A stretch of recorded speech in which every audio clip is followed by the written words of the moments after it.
Hello friends, इस video का topic है functions of the middle ear. ये कई बार फर्स्ट ईयर की यूनिवर्सिटी एग्जाम्स में पूछा जाने वाला टॉपिक है एज अ शॉर्ट नोट, और इसके ऊपर एमसीक्यूज भी कई बार नीट पीजी में आते हैं। So let's understand the functions of the middle ear. लेकिन ये फंक्शंस बताने के पहले मैं आपको एक शॉर्ट स्टोरी बताने वाला हूँ। देखिए, एक एलियन आया धरती पे और उसने एक ह्यूमन से फ्रेंडशिप करनी चाहिए। ह्यूमन भी थोड़ा सा हेजिटेंट था शुरू में, और वो दोस्त बन ही रहे थे। और फिर घर के बाहर बैठे थे एक दिन, तो एकदम कड़ाके की सर्दी पड़ी हुई थी, ठंड पड़ी थी। और ये जो ह्यूमन बीइंग है वो हाथों में ऐसे फूंक मार रहा था। तो एलियन ने पूछा कि भाई ये क्या कर रहे हो? द ह्यूमन सेड कि बहुत ठंडी पड़ रही है ना, ऐसे हाथ ठंडे पड़ रहे, तो उनको फूंक मार के गर्म कर रहा हूं। कुछ देर के बाद वो लोग अंदर चले गए घर में, और उनको गर्मा गर्म टी परोसी गई, चाय। चाय आने के बाद चाय गर्म थी, तो ह्यूमन बीइंग ने ठंडी अपनी फूंक मार के उसको थोड़ा ठंडा करना चाहा। एलियन ने पूछा ये क्या कर रहे हो?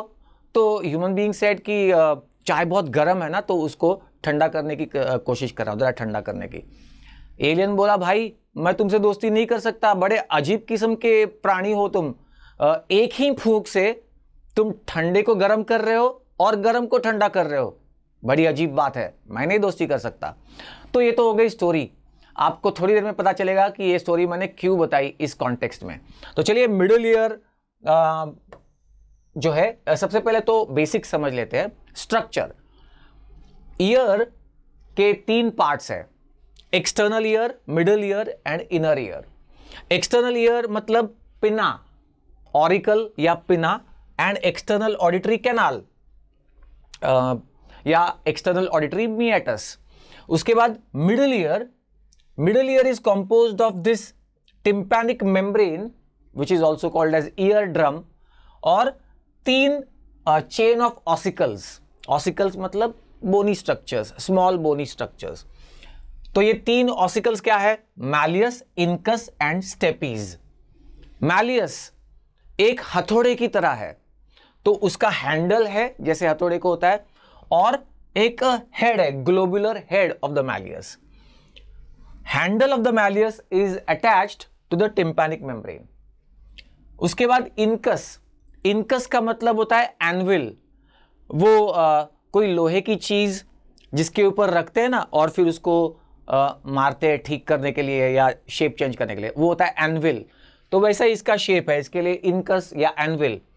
एंड स्टेपीज को ये foot plate of the stapes है। तो घोड़े पे बैठने के बाद साइड में जो होता है ना, जिसमें पैर डालते हैं, तो वो होता है स्टेपीज, और ये उसका फुट प्लेट। तो foot plate of the stapes which is in front of the oval window. तो आता है अपना इनर ईयर, कॉक्लिया। आप कॉक्लिया का स्ट्रक्चर देखो तो ओवल विंडो, राउंड विंडो, ऐसे 2 विंडोज है, और फिर 3 चैम्बर्स है, राइट। तो बेसिकली अब इसके बाद हम देखते हैं फंक्शंस वन बाय वन। अब आपको समझ में आएगा कि मैंने वो स्टोरी क्यों बताई स्टार्टिंग में। मिडिल ईयर के 3 फंक्शंस है, और ऐसे आप उनको याद रख सकते हैं। पहला, transmission of the sound from the external ear to the inner ear. दूसरा, enhance transmission of the sound from the external ear to the inner ear. तीसरा, depressed transmission of the sound from the external ear to the inner ear. बात समझ में आ गई? Same middle ear sound को enhance करके भी transmit कर सकता है, और साउंड को डिप्रेस्ड करके भी ट्रांसमिट कर सकता है। तो इसलिए मैंने वो शुरुआत में एलियन की स्टोरी बताई थी। अगर आपको क्विकली याद भी रखना हो तो बस ऐसा एक डायग्रामेटिक रिप्रेजेंटेशन दिया हुआ है, ऐसे याद रखना है इसको: transmission of the sound, enhanced transmission of the sound, and depressed transmission of the sound, decreased transmission of the sound. चलिए अभी one by one in functions को समझने की कोशिश करते हैं। यहां से आपका शॉर्ट नोट का राइटिंग स्टार्ट होगा। तो पहला फंक्शन है transmission of the sound. Sound enters the external ear and it causes vibrations of the tympanic membrane. Now these vibrations are transmitted from the malleus, incus and stapes and then finally through the oval window the sound will enter the inner ear. देखिए ये ear drum tympanic membrane, sound जब strike होगा इसके ऊपर तो tympanic membrane के vibrations होंगे और हेड ऑफ द मैलियस है ना वो ऐसे मूव करेगा, malleus handle of the malleus moves inward और ये साउंड के वाइब्रेशंस मैलियस इनकस स्टेपीज। अब foot plate of the stapes जो है ना वो ऐसे इनर ईयर की तरफ मूव करेगा, ठीक है, और ओवल विंडो से ऐसे सामने लग जाएगा ताकि वो साउंड के vibrations through the oval window they will enter the inner year. और इनर ईयर में जाने के बाद यानी कॉक्लिया में जाने के बाद वहां पे न्यूरल एलिमेंट्स है, तो ये साउंड एनर्जी जो है इट विल बी और energy in those vibrations actually will be converted into the electrical potentials, क्योंकि आपको पता है nerves will carry only the electrical potentials. तो this transduction will happen, conversion of that energy in those vibrations into the electrical energy, and then eighth cranial nerve, vestibulocochlear nerve या auditory nerve will carry the impulses to the temporal lobe जहां पे हमारा auditory cortex है। लेकिन ये पहला function था और इस तरीके से transmission of the sound into the inner year ये काम है मिडल ईयर का। बट इसमें आपने एक बात नोट कर ली, movements of malleus and stapes. Malleus ऐसे मूव करेगा और स्टेपीज अंदर की तरफ मूव करेगा टुवर्ड्स द इनर ईयर, ताकि ये साउंड के जो वाइब्रेशंस है वो इस तरीके से ओवल विंडो के जरिए इनर ईयर तक पहुंच जाए। नेक्स्ट दूसरा function enhance transmission of the sound, और मैंने वहां पे लिखा भी है, इस फंक्शन को कहते हैं इंपेडेंस मैचिंग। तो चलिए ये फंक्शन समझने की कोशिश करते हैं। पहले इंपेडेंस का मतलब क्या? इंपीड करना यानी ऑब्स्ट्रक्ट करना, अवरोध, गति अवरोध करना, स्लो डाउन करना, उसकी ताकत कम करना, उसको कहते हैं इंपीड। तो यहां पे उसका क्या मतलब हुआ, पहले इसका मतलब समझ लेते हैं। देखिए sound travels through the air, sound का एक सोर्स होता है और it travels through the air, then it travels through the external ear and then through the middle ear. लेकिन जब वो इनर ईयर में पहुंचता है, जब वो कॉक्लिया में पहुंचता है, तो वहां फ्लूइड्स होते हैं। अब देखो हाँ, ये जो साउंड अब तक एयर से ट्रैवल कर रहा था, जैसे ही वो इनर ईयर में पहुंचेगा तो उसको फ्लूइड्स के थ्रू ट्रैवल करना पड़ता है, और क्योंकि फ्लूइड्स के थ्रू उसको जाना है तो ये एक तरह का इंपेडेंस है, ये एक तरह का मिसमैच है। सीधी बात है, it will require more pressure to travel through the inner ear. तो ये मोर प्रेशर कैसे जनरेट करेगा to travel through the fluids of the cochlea? ये पूरा खेल है इंपेडेंस मैचिंग का। चलिए समझने की कोशिश करते हैं। Impedance matching, enhanced transmission bye the middle ear. और क्यों एनहांस करना पड़ता है? क्योंकि उसके बाद उसको साउंड को इनर ईयर के फ्लूइड्स में से जाना है, तो फ्लूइड्स में से ट्रैवल करने के लिए उसको ज्यादा ताकत लगने वाली है। ये ज्यादा ताकत कैसे प्रोड्यूस होगी? देखो, फंक्शन का नाम है इंपेडेंस मैचिंग, और सबसे पहले मैंने आपको बताया इंपेडेंस मिसमैच का मतलब क्या है। एक मिसमैच है कि sound travels through the air, then it has to travel through the fluids of the cochlea, and this fluid in the cochlea is going to create the impedance. अब इसे कैसे ओवरकम किया जाता है? देखो, बाय द मिडल ईयर। पहला factor है surface area of the tympanic membrane. ये रफली 55 मिलीमीटर स्क्वायर है, okay, and surface area of the foot plate of the steppes रफली 3.2 मिलीमीटर स्क्वायर है, sorry 3.2 millimetre square. surface area of the tympanic membrane 55 millimeter square approximately, and surface area of the foot plate of the stapes 3.2 millimeter square. हमने इन दोनों का surface area क्यों लिया? देखो, sound जब middle ear तक पहुंचता है तो it causes vibrations of the tympanic membrane, right?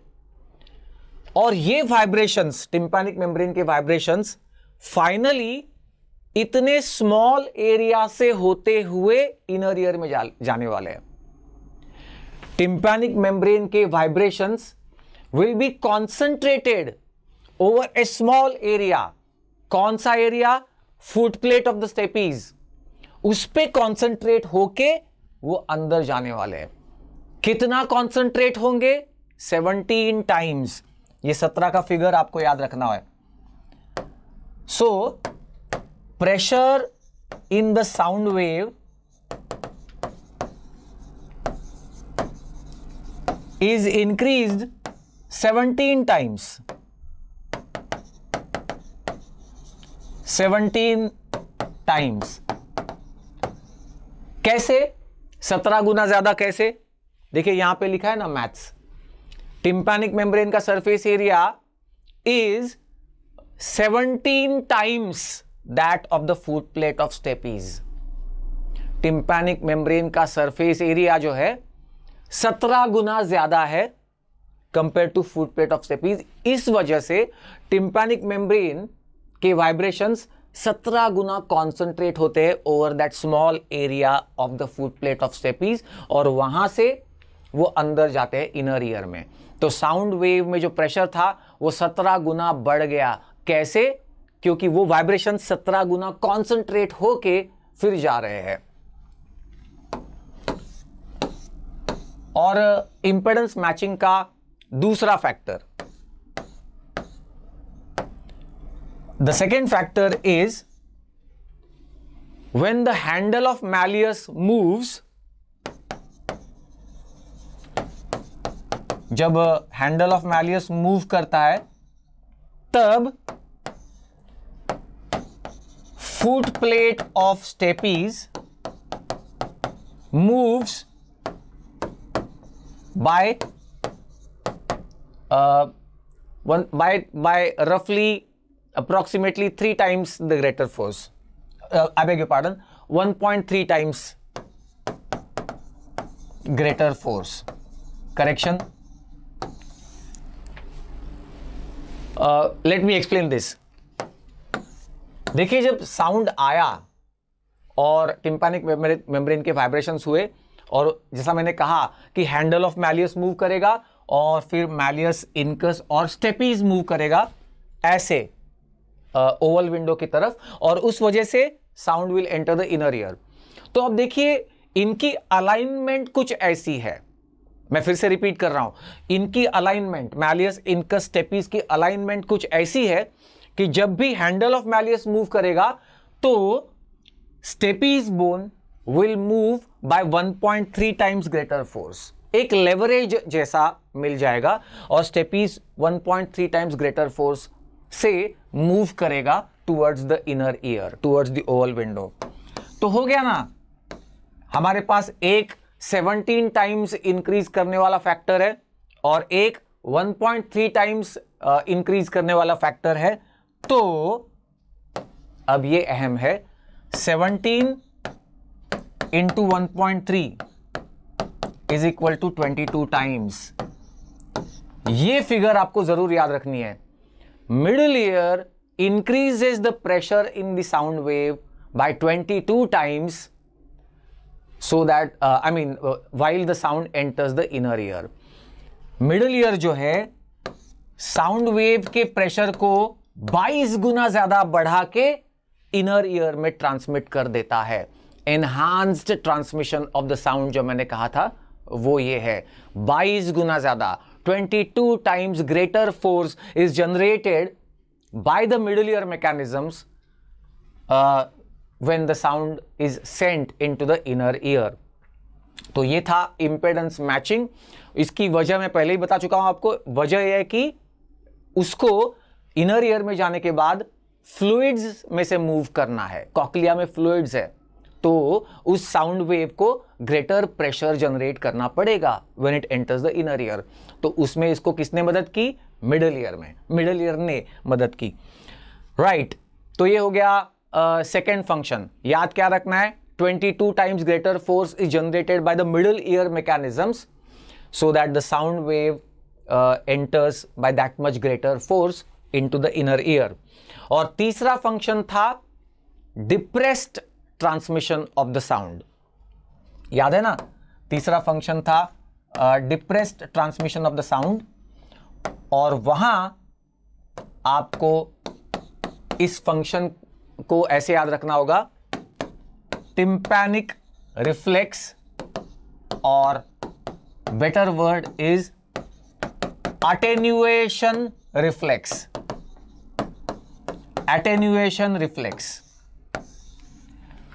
attenuate करना मतलब मॉडिफाई करना, ओके।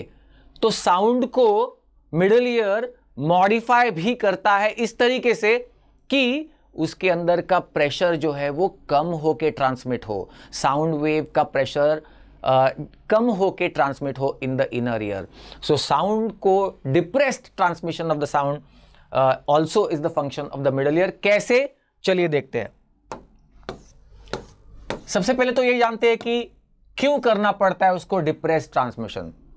उसको तो साउंड वेव को तो हमेशा इंक्रीज्ड या एनहांस करके ही भेजना चाहिए ना, कॉक्लिया में तो फ्लूइड्स है। नहीं, देखिए बात ऐसी है कि there are high intensity sounds, explosive sounds, या बड़े बहुत ही हाई इंटेंसिटी हाई पिच वाले साउंड्स है, और वो अगर उस साउंड का या उस साउंड के प्रेशर को और एनहांस करके भेजा इनर ईयर में, they can damage the hair cells in the cochlea, they can damage the neural elements in the cochlea. तो ऐसे जो साउंड्स है, जो बहुत ज्यादा इंटेंसिटी के साउंड्स है, उनको अगर उसकी एनर्जी को और एनहांस करके भेजा अंदर, एनर्जी को नहीं उसके प्रेशर को, तो it can damage the cochlea, it can damage the elements in the cochlea, particularly hair cells. ये ना हो तो ऐसे साउंड्स के जो उसका प्रेशर है उसके अंदर, उसको कम करके भेजना जरूरी है, ओके। तो वो है depressed transmission of the sound. और उस डिप्रेस्ड ट्रांसमिशन ऑफ साउंड के मामले में आपको ये वर्ड याद रखना है, एटेन्युएशन रिफ्लेक्स। चलिए देखते हैं कि एटेन्युएशन रिफ्लेक्स कैसे होता है। देखिए जैसे ही ऐसे लाउड साउंड्स आते हैं, उसके पहले जस्ट एक एडिशनल चीज बता दूं आपको कि मिडल ईयर के जो ये ऑसिकल्स है, उससे जुड़े हुए दो मसल्स है, एक स्टैपेडियस मसल और दूसरा टेंसर टिम्पैनी मसल। टेंसर टिम्पैनी वो यहां पे है, तो टिम्पैनिक मेम्ब्रेन के आसपास, तो उसको टेंसर टिम्पैनी लिखा है, और स्टेपीज बोन के वहां पे स्टैपेडियस मसल। तो जब भी ऐसे स्ट्रॉन्ग इंटेंस साउंड्स रीच करेंगे ऑन द ईयर, तो reflexly there will be contraction of the tensor tympani and stapedius muscles. Because of this reflex contraction of those two muscles, the ossicular chain goes into rigidity. It becomes rigid. और ये rigid कैसे होती है? अब आपको ये movement ध्यान से देखनी होगी। Handle of the malleus moves inward, उस तरफ, इनर ईयर की तरफ, but foot plate of stapes moves outward. अब this time it is going to move outward like this. तो अब मैं दोनों एक साथ मूवमेंट दिखा रहा हूं, ये ऐसे और ये ऐसे, ये अंदर की तरफ और वो बाहर की तरफ, ओके। अब उसे वहां नहीं जाना, वहां वैसे जाएगा तो प्रेशर बढ़ा देगा, उसको कम करना है प्रेशर, तो ये ऐसे। तो ये मूवमेंट इस तरीके से होने से this ossicular chain goes into rigidity, वो रिजिड बन जाती है। Can you imagine this? Rigidity in the ossicular chain, और इस वजह से साउंड वेव में जो प्रेशर है वो डैम्पन किया जाएगा, कम किया जाएगा, और कम करके उसको इनर ईयर में भेजा जाएगा। इस पूरे रिफ्लेक्स को कहते हैं attenuation reflex, and it causes decreased transmission of sound into the inner year. एक जस्ट एडिशनल पॉइंट बता दूं, ये रिफ्लेक्स डेवलप होने में 40 मिलीसेकेंड्स का टाइम लगता है। ओके, अगर कोई साउंड 40 मिलीसेकेंड्स के अंदर, मतलब ये रिफ्लेक्स डेवलप होने से पहले इनर ईयर तक रीच कर गया, तो वो डैमेज कर सकता है इनर ईयर के एलिमेंट्स को। तो डैमेज का रीजन कई बार वो भी होता है। So this is the middle year and it's functions. Finally अगर आपको अप्लाइड फिजियोलॉजी लिखनी हो तो आप ओटाइटिस मीडिया लिख सकते हैं, ओटोस्क्लेरोसिस लिख सकते हैं। Oto is ear, OTO, oto, okay, not auto, oto is ear. तो ओटाइटिस मतलब इन्फ्लेमेशन ऑफ द ईयर। कौन सा ईयर? Middle ear. तो कई बार मिडल ईयर का इन्फ्लेमेशन होता है, फ्लूइड वहां जमा होता है, और फिर साउंड ट्रांसमिशन जो है वो अफेक्ट होता है, साउंड ट्रांसमिशन कम हो जाता है। ओटोस्क्लेरोसिस, देयर आर कंडीशंस लाइक ओटोस्क्लेरोसिस जिसमें यहां पे ये जो फुट प्लेट ऑफ स्टेपीज है और यहां पे एक स्क्लेरोसिस जैसी कंडीशन डेवलप हो जाती है। तो उस वजह से फुट प्लेट ऑफ स्टेपीज की मूवमेंट बहुत ही कम हो जाती है, ऑलमोस्ट निल हो जाती है। ये ओटोस्क्लेरोसिस जनरली यहां डेवलप होने वाली कंडीशन है, फुट प्लेट ऑफ स्टेपीज और ओवल विंडो के वहां। तो movement of the stapes is reduced, और उस वजह से transmission of the sound from the middle ear into the inner ear will also it will be strongly decreased. तो ये है functions of the middle ear, और आपको एक बार फिर से आखिर में रिपीट करवा दूं याद रखने के लिए। एग्जाम में आपको क्या लिखना है 5 मार्क के लिए? ये 3 functions: transmission of sound, enhanced transmission of sound and depressed transmission of sound. याद रखने के लिए मैंने वो स्टोरी बताई थी, वो भी याद रखना। और फाइनली इंपेडेंस मैचिंग, उसमें 22 टाइम्स वो वाला फिगर याद रखना है। और टिम्पैनिक रिफ्लेक्स या अटेन्यूएशन रिफ्लेक्स कैसे डेवलप होता है और कितने मिली सेकेंड्स में, याद रखोगे तो फुल मार्क्स मिलने के चांसेस है ही है।